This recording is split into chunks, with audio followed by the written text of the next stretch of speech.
Hi guys, it's Sean Visagos here. Ang gusto ko po talagang mangyari, magkaroon po ng eksena dito sa Maka is malabas yung inner athlete ni Sean Rodente, which is sana magkaroon po ng intrams or parang basketball event. Actually intrams na po.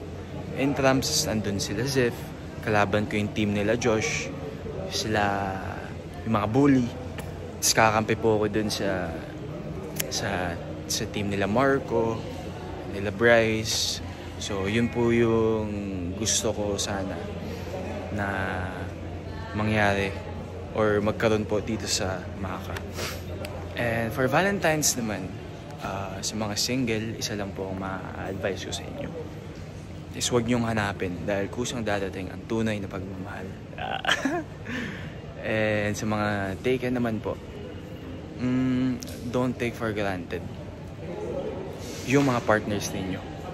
If you can be able to be showy of your appreciation for them, gawin nyo kasi hindi nyo naman din alam kung anong mangyayari in the future. So live in the moment, appreciate your partner, and of course stay loyal kasi yun ang secret. Ay, actually hindi naman secret yun, alam naman ng mga tao yun. So yun, bye guys.